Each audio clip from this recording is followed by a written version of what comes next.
The mashed potatoes were getting cold on my plate, but I couldn't bring myself to take another bite. Around the mahogany dining table that had witnessed 23 years of family dinners, laughter erupted like fireworks, sharp, explosive, and leaving traces of smoke in the air. My father sat at the head of the table, his face flushed with wine and satisfaction, while my mother dabbed at her eyes with her napkin, her shoulders shaking with mirth. Uncle Robert was slapping his knee, and Aunt Caroline's high-pitched cackle cut through the warm October evening like a knife. The joke, apparently, was me. And then, my father wheezed, barely able to get the words out between fits of laughter. Sarah actually believed she'd gotten into Columbia on her own merit. He slammed his hand on the table, making the silverware jump. Can you imagine? The look on her face when she got that acceptance letter. Like she'd discovered fire or something. More laughter. My cousin Derek nearly choked on his wine. My grandmother, usually so dignified, was covering her mouth, but her eyes were crinkled with amusement. Even my younger sister Emma was giggling, though she at least had the decency to avoid my gaze. I sat frozen, my fork suspended halfway between my plate and my mouth, as my father continued his performance. This was supposed to be a celebration dinner, my homecoming after finishing my first year at Columbia University's graduate program in social work. I'd driven 6 hours from New York to our family home in Connecticut. According to YouTube analytics, 99% of viewers are not subscribed. That's a huge number. By subscribing the channel that is completely free, you'll help support the channel and never miss fresh content. Excited to share my experiences, my achievements, the clients I was already helping through my internship at a crisis center in the Bronx. Instead, I'd walked into what felt like an ambush disguised as a celebration. Tell them the best part, Richard, my mother urged, her voice bright with anticipation. She was wearing the pearl necklace he'd given her for their anniversary, and in the candlelight, she looked younger, happier than I'd seen her in years. Oh, right. My father leaned back in his chair, assuming the posture of a man about to deliver a punchline he'd been rehearsing. So, I made a little call, well, several calls, to some old fraternity brothers, pulled a few strings, made a generous donation to the alumni fund, and voila! My mediocre daughter becomes a Columbia student. He raised his glass. To the power of networking. The toast was echoed around the table. Glasses clinked, wine flowed, and I felt something inside me crack, like ice on a lake that had seemed solid just moments before. "Dad," I said quietly, but my voice was drowned out by Uncle Robert launching into his own story about how he'd gotten Derek into Yale's law school through similar means. I tried again. "Dad, that's not—" "Oh, don't be modest, sweetheart," Aunt Caroline interrupted, reaching over to pat my hand with her cold, ring-laden fingers. "There's no shame in needing a little help. Not everyone can be naturally brilliant like your brother, my brother, Ethan." I looked across the table to where he sat, his jaw tight, his eyes fixed on his plate. He was 26, 3 years older than me, and he'd always been the golden child. Captain of his high school debate team, valedictorian, full scholarship to Princeton, then Harvard Law. He'd made partner at a prestigious Manhattan firm 2 years ago, the youngest in the company's history. He'd done it all on his own, and everyone knew it. Unlike me, apparently. "The thing is," my father continued, warming to his theme like a comedian who'd found his rhythm, "Sarah was always such a sensitive child. Remember, honey?" He looked at my mother. How she used to cry when she didn't get perfect grades. How she'd study for hours and still barely manage B's. "Oh, I remember," my mother said fondly, as if discussing a puppy who'd never quite mastered house training. "We always worried about her. Not like Ethan, who just naturally excelled at everything." My academic record flashed through my mind like a defense attorney presenting evidence. A 3.8 GPA in high school, a 3.9 in college, scholarships, Dean's List, awards. The Columbia acceptance letter I'd read 17 times because I couldn't believe it was real. Couldn't believe that all my hard work, all those late nights in the library, all the volunteer work at homeless shelters and community centers had finally paid off. Or had it. "Wait," I managed to say, my voice sounding strange and distant to my own ears. "Are you saying my acceptance to Columbia wasn't real?" My father looked at me with something almost like pity. "Well, it was real in the sense that you got in. But sweetheart, Be realistic. Your GRE scores were good, not great. Your undergraduate degree was from state.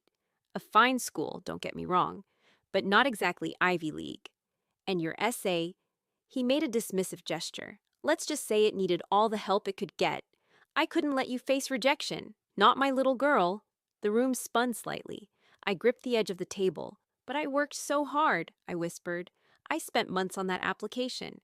I rewrote my essay 15 times. I got recommendation letters from 3 different professors who believed in me. Of course they believed in you, dear, my mother said soothingly. You're very earnest. People find that endearing. Earnest. Endearing. These words felt like consolation prizes for children who tried their best but still came in last. So all of it, everything I've accomplished this year, it's all fake? My voice was rising now, breaking. The A's I earned in my classes, the clients I've helped, the research paper I published in the Journal of Social Work Practice. Now, Uncle Robert interjected. No need to get emotional. Your father did you a favor. That's what family does. We help each other out. She's always been overly emotional, Aunt Caroline stage whispered to my grandmother, loud enough for everyone to hear. Remember at Thanksgiving when she was 12, she cried because someone made a joke about her science project? That was because you said it looked like a kindergartner made it, I said, the memory surfacing with sudden, painful clarity. And it won second place in the state competition. See? My father gestured at me as if I'd just proved his point. So sensitive. Can't take a joke. This is exactly why I had to step in, Sarah. The real world is tough. You need thick skin. You need connections. She needs to accept reality, my mother finished. Honey, we love you. We just want you to understand your limitations so you don't get hurt. My limitations. As if ambition and hard work were forms of self-delusion in someone like me. I looked around the table again, desperately searching for an ally. My grandmother wouldn't meet my eyes. Emma was scrolling on her phone under the table, desperate to be anywhere else. Derek was helping himself to more roast beef, already bored with the conversation. And Ethan was gripping his wine glass so hard I thought it might shatter. Is this true? I asked him directly. Did you know about this? He finally looked up, and I saw something in his eyes I couldn't quite identify. Anger? Guilt? Both? Sarah, he began. Did you know? I repeated. I suspected, he said quietly. Dad mentioned he might make some calls on your behalf. But I didn't think... You didn't think he'd actually buy my way into school, I laughed, and it came out harsh and broken. Why not? According to everyone here, I'm not smart enough to get in on my own. That's not what anyone is saying, my father said, his tone hardening. We're saying you had help. There's a difference. And honestly, Sarah, this ingratitude is exactly the kind of attitude that holds you back. I spent thousands of dollars. I didn't ask you to. The words exploded out of me, loud enough to silence the table. For a moment, the only sound was the antique clock in the hallway ticking away seconds of my humiliation. I didn't ask you to, I repeated, quieter now, but no less intense. I worked my entire life to prove I was smart enough, capable enough, worthy enough, and you took that away from me. You made it all meaningless. Oh, for heaven's sake, my mother sighed, you're being dramatic. Your father gave you an opportunity. Most children would be grateful. Grateful? I stared at her. You want me to be grateful that my own father thought so little of my abilities that he had to cheat to get me into graduate school? That he's been laughing at me this whole time, thinking I actually believed I earned my place? Well, you did believe it, Aunt Caroline pointed out, as if this proved their point. Which just shows what? I demanded. That I have self-confidence? That I dare to think I might be capable of achieving something through my own merit?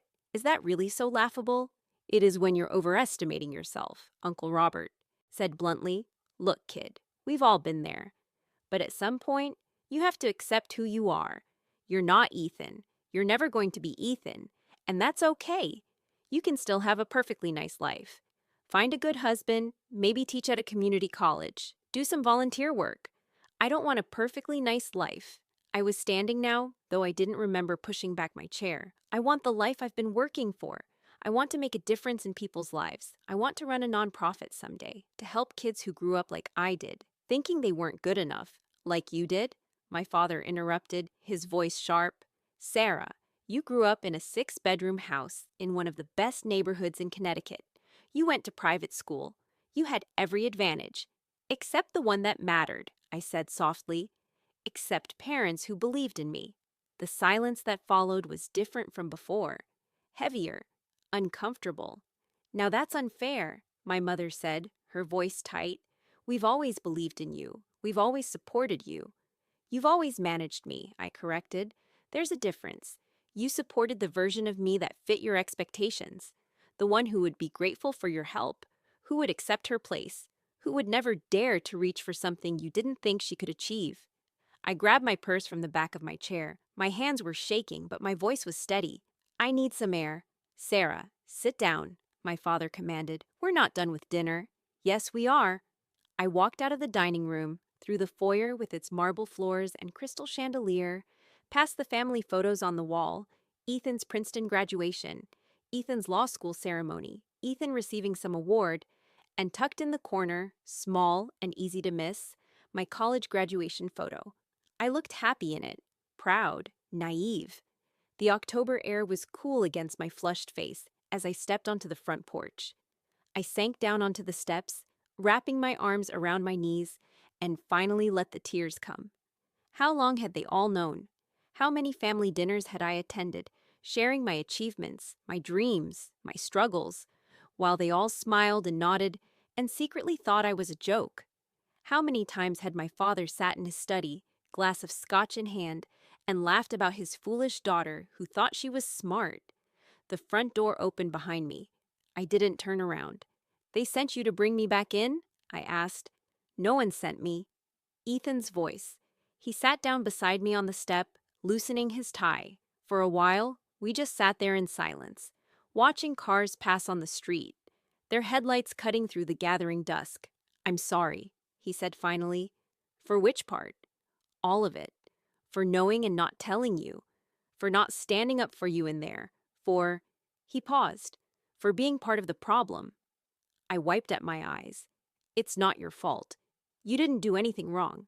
That's exactly the problem, Sarah. I didn't do anything.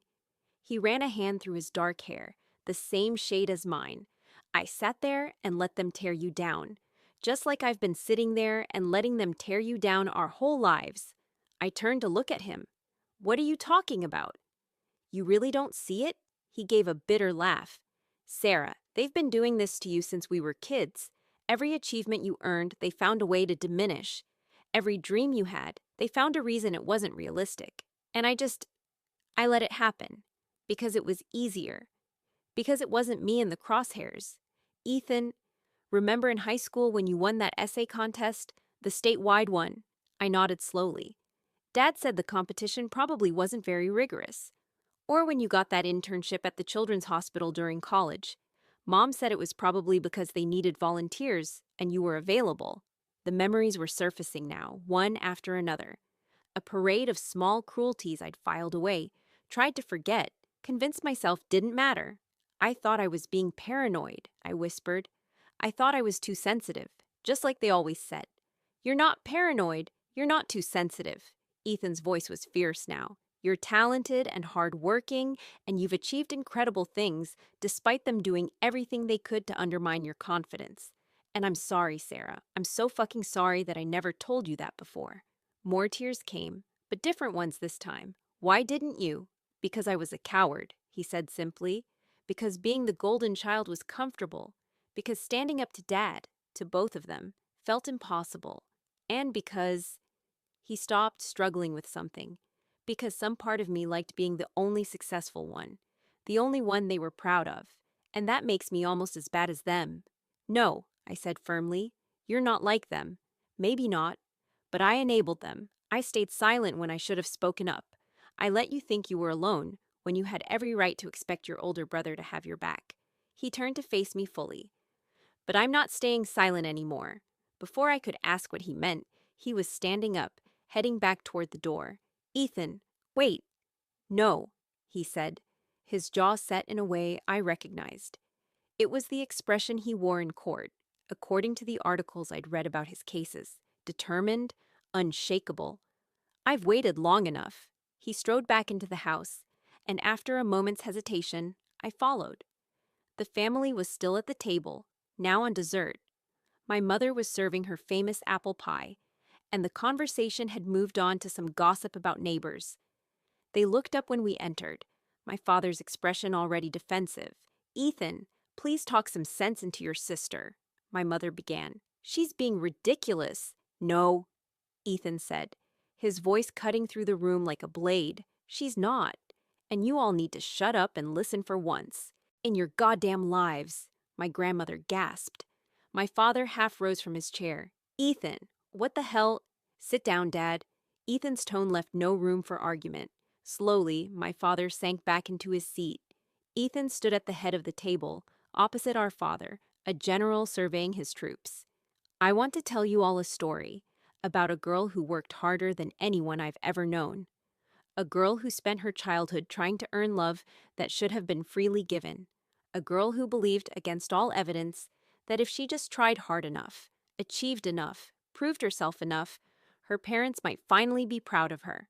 "Ethan, this is unnecessary," my mother said stiffly. "No, Mom, it's long overdue." He looked at each person at the table in turn. "Sarah got into Columbia on her own merit. I know this because I saw her application. She showed it to me before she submitted it. Her essay was brilliant, heartfelt and insightful, and exactly the kind of thing that program was looking for. Her GRE scores were in the 95th percentile. Her recommendations were glowing. She had every qualification they could want.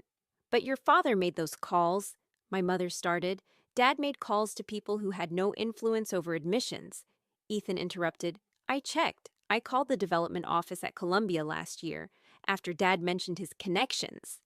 Want to know what I found out? The alumni fund donation he's so proud of?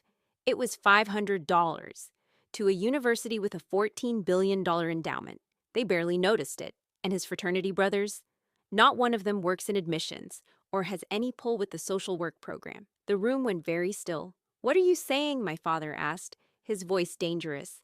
"I'm saying you lied, Dad. You let Sarah believe you bought her way in because it fit your narrative, the narrative where you're the powerful benefactor, and she's the hopeless charity case. But the truth is Sarah earned every single thing she's achieved, without your help, despite your constant efforts to undermine her." "That's absurd," my father blustered. "Why would I lie about that?" "That's what I've been asking myself." Ethan's voice was quiet now, but it carried. "And I think I finally understand.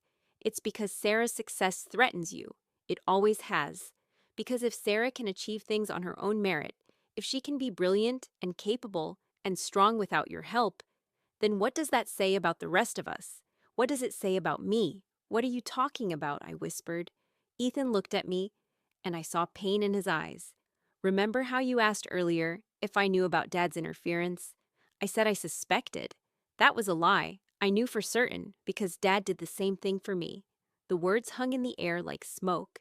"The full scholarship to Princeton. Dad paid for it. Every penny. Made a huge donation and arranged for it to be called a scholarship so I'd look like I'd earned it. The awards, the opportunities, half of the achievements I'm supposedly so proud of. They were all facilitated by Dad's money and connections. Even making partner at my firm." He laughed bitterly. "The senior partner is Dad's old roommate from college." My mother had gone pale. "Ethan, you don't have to—" "Yes, I do. Because Sarah deserves to know the truth. She deserves to know that while she was killing herself trying to be good enough, I was coasting on Dad's name and money and connections. That the golden child you're all so proud of is nothing but fool's gold." "That's not true," my father said. But there was uncertainty in his voice now. "You earned your place at Princeton. Your grades were excellent." "They were good," Ethan corrected. "Not excellent, good, just like Sarah's. But somehow, when my grades were good, it was because I was naturally gifted. When Sarah's grades were good, it was because she was trying too hard. Why is that, Dad?" No one had an answer. Ethan turned back to me. "I found out the truth about my scholarship 3 years ago. Found the paperwork in Dad's study when I was home for Christmas. And I've been living with that knowledge ever since, wondering who I really am underneath all the bought achievements. Wondering if I'm actually any good at what I do, or if I'm just another product Dad purchased." His voice cracked. "And I've watched you, Sarah, building a real life, earning real respect, making a real difference. And I've been so proud of you and so jealous of you, I could barely stand it. Jealous? I couldn't comprehend it. Of me? Of your integrity, he said simply. Of the fact that everything you have, you earned. That when you help someone, when you change someone's life, you know it's really you doing it. Not Dad's money, not his connections. You. Tears were streaming down my face now. Ethan crossed the room and pulled me into a hug. And for the first time since I'd arrived home, I felt like I could breathe. I'm sorry, he whispered. I'm so sorry I didn't tell you sooner. I'm sorry I let you think you were the only one struggling. I'm sorry I wasn't the brother you deserved. You're being ridiculous, my father said loudly. But there was desperation in his voice. Both of you. This is family. We help each other. That's what I've always done. I've helped both of you. Why is that suddenly wrong? Because you didn't help us, I said, pulling back from Ethan's embrace to face our father. You tried to control us. You tried to make us dependent on you so we'd always need you, always owe you. But it backfired, didn't it? Because Ethan is miserable, wondering if any of his success is real. And I'm standing here realizing that my greatest achievement isn't getting into Columbia. It's surviving a childhood with parents who never believed in me, and still managing to believe in myself. How dare you? My mother said, her voice shaking. After everything we've given you, everything we've sacrificed. What have you sacrificed, Mom? I asked. Your time. You spent more time at the country club than at my school events. Your support. You've spent 23 years telling me I'm not good enough. Your love? I laughed, and it hurt. I don't even know if you're capable of loving someone who doesn't reflect well on you. Get out. My father's voice was cold, final. He stood up, his face red, his hands trembling. If that's how you feel about us, about this family, then get out of this house. Both of you. Richard, my mother started, but he silenced her with a look. I mean it. If you're going to stand there and accuse us of being bad parents, if you're going to throw our generosity back in our faces, then you're not welcome here. Get out! For a moment, I felt the old familiar fear. The fear of disappointing him, of being cast out, of losing the only family I'd ever known. But then I looked at Ethan, and I saw the same fear in his eyes, along with something else. Determination, solidarity. Okay, I said. We'll go. I walked back to the dining room and picked up my purse. Ethan grabbed his jacket from the coat rack. As we headed for the door, I paused and looked back one more time at the family seated around that mahogany table. My grandmother looked shocked. Uncle Robert looked uncomfortable. Aunt Caroline was whispering something to my mother, who had her face in her hands. Emma was crying quietly, and my father stood rigid, his face a mask of fury and something that might have been fear. For what it's worth, I said, I forgive you, both of you. I forgive you for not believing in me, for undermining me, for trying to make me small enough to fit your expectations. I forgive you because holding on to this anger would only hurt me, and I'm done hurting. But I also want you to know this. I don't need you. I don't need your money, your connections, or your approval. I never did. And I'm going to prove it. We walked out together, Ethan and I, into the October night. In the car, driving away from the house where we'd grown up, Ethan said, I don't know where I'm going to go. I can't go back to my apartment right now. Come with me, I said. Back to New York. I have a tiny studio in Washington Heights, but the couch pulls out. We can figure out the rest later. He nodded, and I saw him wipe at his eyes. That night, in my cramped studio apartment, with its view of a brick wall and its radiator that clanked like a percussion instrument, Ethan and I stayed up until dawn. We talked about everything, our childhood, our fears, our dreams.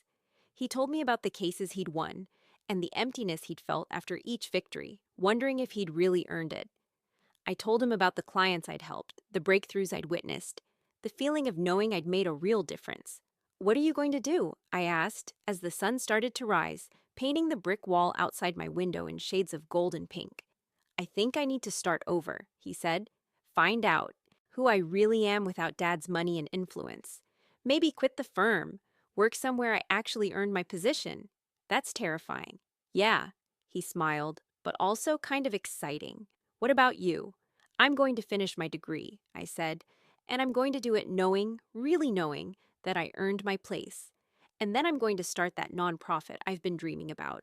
And I'm going to help kids who grew up feeling like they weren't good enough, like they needed someone else to validate their worth. I'm going to help them see what I'm only just learning to see, that they're enough, exactly as they are. Ethan reached over and squeezed my hand. You're going to change the world, Sarah. Maybe just a small part of it. That's how it starts. The weeks that followed were hard. My parents didn't call, neither did my mother, my grandmother, or anyone else from that dinner table.